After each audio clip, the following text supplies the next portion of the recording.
संपूर्ण अभ्यास केलाय. खूप छान. पण संपूर्ण आयुष्यभर त्यांच्या मागे खंबीरपणे उभ्या राहणाऱ्या त्यागमूर्ती म्हणजेच त्यांच्या पत्नी माता रमाबाई भीमराव आंबेडकर, आज मी तुम्हाला त्यांच्याबद्दल सांगणार आहे.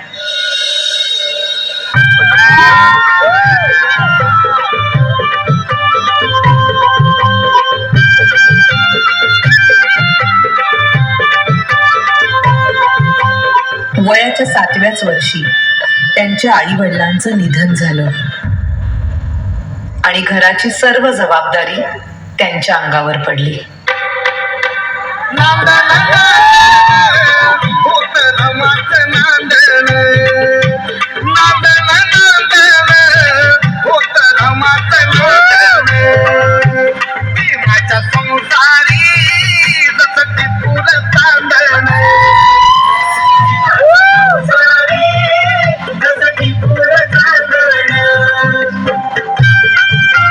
त्या काळी बालविवाह ही प्रथा प्रचलित असल्यामुळे वयाच्या 9व्याच वर्षी त्यांचा विवाह भीमराव आंबेडकर यांच्या बरोबर झाला.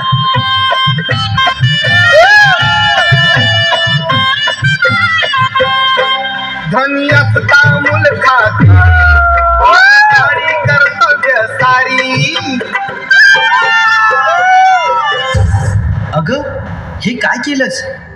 एखाद्या वेळेस तू माझी काळजी घेतली नाहीस तरी चालेल, पण या पुस्तकांची काळजी तुला घेतलीच पाहिजे. मला माफ करा. जर तू शिकली असतीस तर तुला या पुस्तकांचं मोल कळलं असतं. आणि त्यानंतर बाबासाहेब आंबेडकरांच्या सांगण्यावरून रमाबाईंनी शिक्षण घेण्यास सुरुवात केली.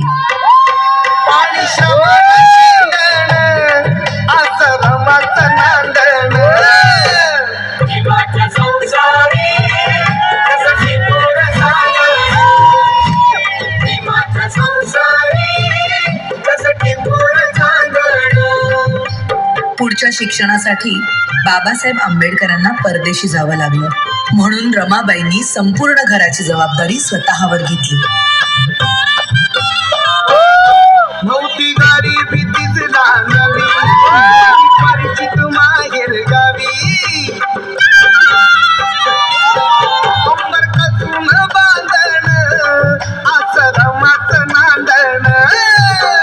बॅरिस्टरची बायको शेण गोळा करते म्हणून लोक नावं ठेवतील या भीतीने रमाबाई रात्रीच्या काळोखात गौऱ्या थापायच्या आणि पहाट व्हायच्या आधी घरी निघून जायच्या.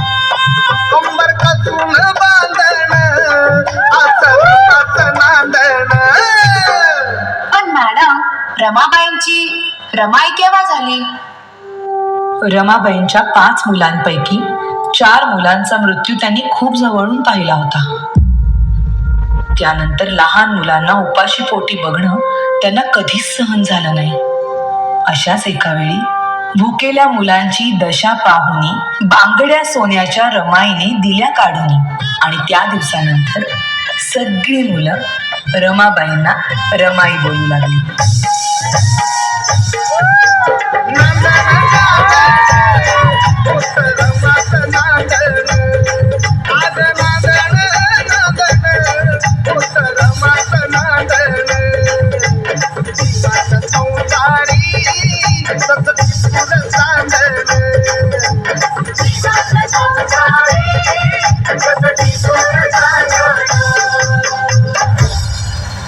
प्रेम, माया, त्याग अशा अनेक गुणांचा संगम म्हणजेच माता रमाबाई भीमराव आंबेडकर.